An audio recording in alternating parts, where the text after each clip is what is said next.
All right, let's use this comment for part 2. I did get my Starbucks in the morning, and let me show you guys where I'm at with the E92. If you haven't watched the last video, oil cooler's out, thermostat is changed, new oil cooler is in, tashed away over there. I topped it up with oil and nothing's leaking. So now I'm gonna put the fan back in place, put the cables somewhere, top up the coolant, and then put the fender liner in. I ended up having to cut out all of the fins, and I'm gonna use a mesh to cover the oil cooler. Not the best, but the oil cooler is thicker than that stock one, and it's just sitting a little closer out. It should be fine for wheel clearance, but yeah, we're gonna use mesh for that.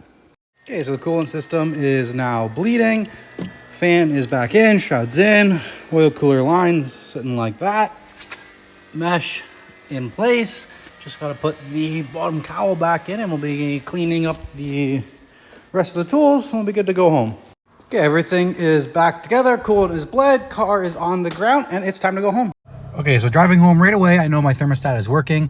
This was climbing right up all the way to 100 driving on the highway. All the times I've been driving on the highway, it's been like 67, 70. It's finally nice to get it up to operating temperature. Check oil light. Oil seems to be good. Oh, actually, that is not good. A second ago, that bar was showing full, so we could have some leaking oil. This is not fun. Okay, so I went inside Tim's for dinner, and then when I came back out, I was taking a look at the engine bay, and I don't see any leaking oil. I don't see any leaking oil squirting out at that connection. Everything looks good over here. And before, when the oil cooler was having a leaking problem, like there would already be oil right down here, and I am not seeing any oil, so that's good.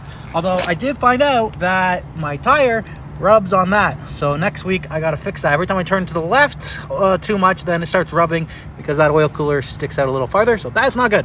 I brought oil with me, and I'll refill it when I get home if needed. I'll keep an eye on that as I'm driving home. Damn, I really miss just the dipsticks. Like, why with all this electronic stuff? I really miss cars having dipsticks like my E36. But got myself some Tim's crispy chicken sandwiches for dinner, and it's time to head home.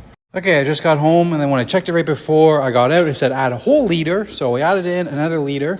I don't really see where any oil is leaking, so I think it just wasn't topped up enough and took a couple times for the computer to figure out exactly how much oil it needed. We'll check in on it tomorrow after I drive to work to see if it stays the same or if maybe we are losing oil. I'm home now, and that's everything I got. So if you guys want to stay up to date with the E92 updates, make sure you guys follow along. If you got any questions, drop it down below.